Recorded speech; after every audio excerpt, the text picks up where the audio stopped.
हमारे पूर्वजों को बहुत क्यूरियोसिटी थी नेचुरल चीज़ें जानने के लिए। कैसे एनिमल्स हैं, कितने प्लांट्स हैं, कितने प्रकार के एनिमल्स हैं, कौन से एनिमल्स को हम खा सकते हैं, कौन से प्लांट्स को हम खा सकते हैं, कौन से एनिमल की स्किन हम यूज़ कर सकते हैं, कौन से प्लांट ट्री की लकड़ियाँ हम यूज़ कर सकते हैं घर बनाने में, और एनिमल और प्लांट को हम डिफरेंट वेज़ में कैसे यूज़ कर सकते हैं, और कौन से ऐसे एनिमल्स एंड प्लांट्स हैं जो हमारे लिए डेंजरस हैं। नमस्कार दोस्तों, स्वागत है आपका हमारे इस चैनल स्टडी विद हरवंश में एक बार फिर। तो चलिए शुरू करते हैं the brief history of zoology. हमारे पूर्वजों को जिज्ञासा रही कैसे एनिमल्स हैं, कितने प्रकार के प्लांट्स हैं। एनिमल साइंस नाम दिया गया जो कि हमारे ह्यूमन रिलीजन में इनकॉर्पोरेट हुआ, हमारे आर्ट मेडिसिन में इनकॉर्पोरेट हुआ। कितने प्रकार के एडिबल एनिमल्स हैं, यानी खाने लायक एनिमल्स हैं। Greek physician of 5th century और हमारे जो इंडियन स्क्रिप्चर्स हैं लाइक आयुर्वेदा, चरक संहिता, सुश्रुत संहिता, वेदास और रामायण, महाभारत, उपनिषद, अर्थशास्त्र, इसमें भी बहुत नए नए एनिमल्स प्लांट्स का वर्णन है। बताया गया है कि इनको हम कैसे यूज़ करते थे अच्छे तरीके से और बुरे तरीके से। तो हिपोक्रेट्स वो इंसान हैं जिनको बोला जाता है, जिन्होंने पहली बार ह्यूमन डिजीज़ का जिक्र किया था, और फादर ऑफ मेडिसिन हिपोक्रेट्स को बोला जाता है। जब डॉक्टर बन जाते हैं तो ऑल द मेडिकल्स ओथ लेते हैं, कसम लेते हैं under the famous Greek philosopher. Aristotle को बोला जाता है father of science, biology, zoology. उन्होंने हिस्टोरिया एनिमेलियम के अंदर 500 एनिमल्स के बारे में बताया था 9 वॉल्यूम्स में। दूसरी हम बात करेंगे, उन्होंने और क्या बताया था, डेवलपमेंट ऑफ चिक एम्ब्रियो के बारे में। उसके बाद प्लिनी एक बायोलॉजिस्ट आए, उन्होंने after 23 to 79 years after Christ, मतलब AD में आए। उन्होंने बुक लिखी थी कौन सी, नेचुरल हिस्ट्री, 37 वॉल्यूम्स में। फिर गैलन आए। गैलन बहुत इम्पोर्टेंट है। गैलन वो पहले इंसान थे जिन्होंने एक्सपेरिमेंटल स्टडी करी कि हमारी नर्व्स, न्यूरॉन्स और हमारे ब्लड वेसल्स कैसे काम करते हैं एनिमल्स में। तो इसीलिए गैलन को बोला जाता है father of experimental physiology. Next, gallon के बाद हज़ारों साल तक डार्क एज ऑफ साइंस चला। फिर आए एल्बर्टस मैग्नस 1200 to 1280 AD में। उन्होंने बताया ऑन एनिमल्स, एक किताब लिखी। फिर वहाँ से रेनेसेंस ऑफ साइंस, मतलब कह सकते हैं रिवाइवल, एक पुनर्जन्म हुआ साइंस का। माइक्रोस्कोप की इन्वेंशन हुई 16th सेंचुरी में। बहुत सारे रिसर्चर ने पेपर पब्लिश करे, बुक पब्लिश करे। वहाँ से सिलसिला शुरू हुआ। माइक्रोस्कोप का जब इन्वेंशन हो गया तो हमें एनिमल्स और प्लांट को समझने में बहुत आसानी हुई। तो सबसे पहले साइंटिस्ट हैं जिन्होंने बहुत मेजर रोल प्ले किया, वो हैं एंड्रियस वेसेलियस। 1540 से 1564 ये उनकी डेट ऑफ बर्थ है। इन्होंने क्या किया, इनको बोला जाता है फाउंडर ऑफ मॉडर्न एनाटॉमी। क्यों बोला जाता है, क्योंकि एक्सपेरिमेंटल स्टडी करी थी human anatomy, all the internal organs and all things. तो इन्होंने कौन सी बुक लिखी थी, on the structure of human body, 1543 में। फिर आए विलियम हार्वे, जिनको हम फादर ऑफ ब्लड सर्कुलेशन या ब्लड ABO टाइपिंग भी बोलते हैं, जो हम लोग की ब्लड ग्रुपिंग होती है ABO। विलियम हार्वे ने बहुत उसमें इम्पॉर्टेंट रोल प्ले किया था, क्योंकि इन्होंने ही ब्लड सर्कुलेशन डिस्कवर किया था, फिजियोलॉजी पढ़ी थी और एम्ब्रियो को एम्ब्रियोलॉजी एक्सपेरिमेंटली इन्होंने पढ़ा था। फिर आते हैं जेकैरियस जेनसन। इनको बोला जाता है, क्या है ये, inventor of compound microscope, compound light microscope. Robert Hooke, सबको पता है, इन्होंने सेल्स को डिस्कवर किया था और नाम दिया था।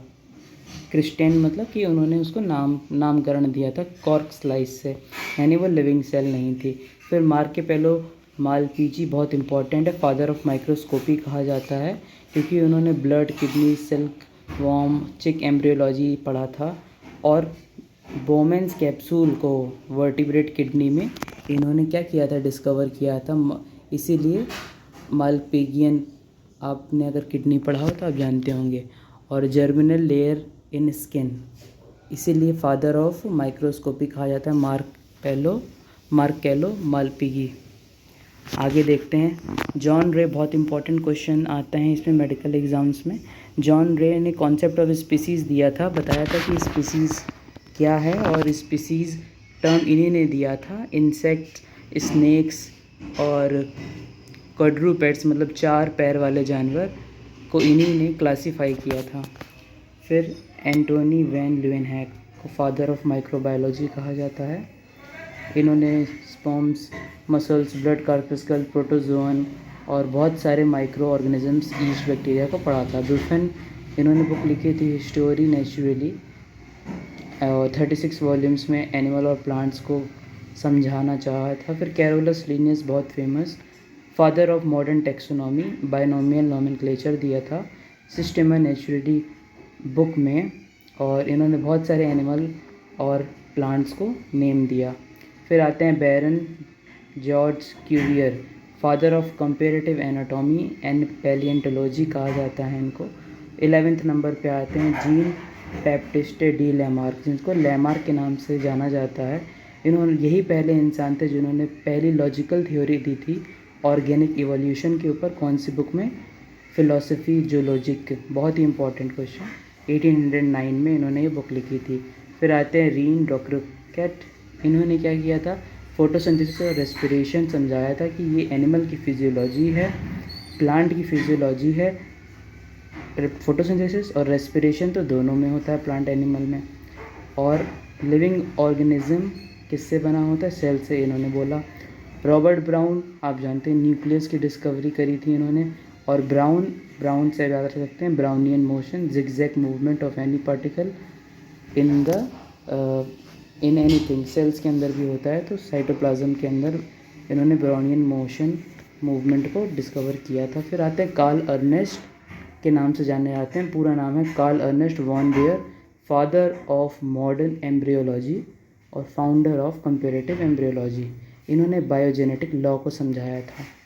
फिर आते हैं एच मिलने एडवर्ड्स, इन्होंने बताया था डिवीजन ऑफ लेबर्स, मतलब कि हर सेल के अंदर जो अलग अलग ऑर्गेनिज्म है उनका अलग काम है, और मल्टी सेलुलर ऑर्गेनिज्म के अंदर अलग अलग cells, different types of cell का डिफरेंट वर्क है। और कंपेरेटिव एनाटॉमी, फिजियोलॉजी इन्होंने पढ़ी थी। फिर रिचर्ड ओवन, इन्होंने रिवील किया था होमोलॉजी क्या होता है, मतलब similar things, and analogy difference जिसमें होता है ऑर्गन्स में। एंड जैसे होमोलॉजी कह सकते हैं हम लोग के हाथ पैर, और आप बंदर के हाथ पैर देखें तो सिमिलर वर्क है, लेकिन एनालॉजी में देख सकते हैं अगर चिड़िया के हैं देखेंगे आप हाथ, तो वो विंग्स में कन्वर्ट हैं। फिर आए हमारे एमजे स्क्लेडीन और थियोडोर स्वान, आप जानते हैं स्क्लेडीन एंड स्वान ने सेल थ्योरी दी थी। फिर चार्ल्स रॉबर्ट डार्विन आते हैं, इन्होंने इवोल्यूशन थ्योरी दी थी, बहुत फेमस है, 1859 में। फिर मेंडल आते हैं, जिनका पूरा नाम है ग्रेगर जोहान मेंडल, फर्स्ट इन्हीं ने बताया था लॉज ऑफ जेनेटिक्स 1866 में। रुडोल्फ से वर्चू आते हैं, ओमनिस सेलुला, ई सेलुला कहते हैं ये मॉडिफाई करते हैं हमारे सेल थ्योरी को। सेल थ्योरी में थर्ड पॉइंट ये रखते हैं, बताते हैं new cells arise from pre existing cells. Louis Pasteur आते हैं, लुइस पैस्चर को बोला था जर्म थ्योरी ऑफ डिजीज़, इन्होंने दी थी। लुइस पैस्चर ने वैक्सीन बनाई थी एंथ्रेक्स के खिलाफ, और पेस्चराइजेशन का कॉन्सेप्ट दिया था, जिससे कि हम स्टेलाइज कर सकते हैं। जैसे कि आप लोग दूध लाते हैं तो वो पेस्चराइज होता है, स्टेलाइज मतलब बैक्टीरिया फ्री। अर्नेस्ट हैकेल आते हैं, जो 2 किंगडम क्लासिफिकेशन देते हैं, कुछ टर्म्स को वो कॉइन करते हैं, जैसे Monera, Protista, plastid, ecology. Charles Alphonse Laveran, ये मलेरियल पैरासाइट को डिस्कवर करते हैं, प्लाज्मोडियम होता है जो। फिर आते हैं एली मेटनिकॉफ, ये फैगोसाइटोसिस को डिस्कवर करते हैं और बताते हैं फैगोसाइटोसिस का बहुत इंपॉर्टेंट रोल होता है इम्यूनिटी में। क्या होता है फैगोसाइटोसिस? एक फैगोसाइटोसिस वो होता है कि कुछ सेल्स होती हैं जो फैगोसाइटोसिस करती हैं, जो हमारा मतलब जो वांटेड थिंग्स नहीं हैं, जो हमारे एक्सटर्नल एंटीजन्स हैं, उनको खा जाती हैं इसको बोलते हैं, और डिस्ट्रॉय करती है फैगोसाइटोसिस, जिसमें एंडोसाइटोसिस और एक्सोसाइटोसिस आता है। एंडोसाइटोसिस मतलब खा जाना, एक्सोसाइटोसिस मतलब बॉडी से निकाल देना। फिर आते हैं अगस्ट वेजमैन, इनको बोला जाता है, इन्होंने थ्योरी दी थी, थ्योरी ऑफ जर्म प्लाज्म, और लेमार्क का कॉन्सेप्ट रिजेक्ट करा था। डार्विन्स थ्योरी ऑफ पेंजेनेसिस भी इन्होंने रिजेक्ट करी थी, और जो लेमार्क ने दिया था inheritance acquired from the characters. Then आगे देखते हैं हम लोग के लास्ट कुछ हैं। वैन बेनेडेन आए, इन्होंने सेंट्रोसोम सेल के अंदर डिस्कवर किए। यूजीन डुबोइस आए, इन्होंने डिस्कवर किया फॉसिल ऑफ पिथेकैंथ्रोपस इरेक्टस। फिर दिमृति इवानोस्की, बहुत इंपॉर्टेंट, इन्होंने TMV टोबैको मोज़ेक वायरस, ये एक प्लांट डिजीज़ है, टोबैको प्लांट में ये वायरस डिजीज़ कॉज करता है। रोनाल्ड रॉस आए, इन्होंने बताया कि मॉस्किटो और मलेरिया में रिलेशन है, वरना लोगों को लगता था कि मच्छर काटने से मलेरिया हो रहा है। इन्होंने बताया कि मॉस्किटो ह्यूमन बॉडी में काटता है और अपना पैरासाइट हमारे ब्लड में छोड़ देता है, और वो पैरासाइट यानी जो मलेरिया में पैरासाइट होता है वो मलेरिया कॉज करता है। So that's all for today guys. Thank you so much. Like, share and subscribe my channel. Keep supporting me. Thank you so much. Bye bye. Take care. See you in the next video.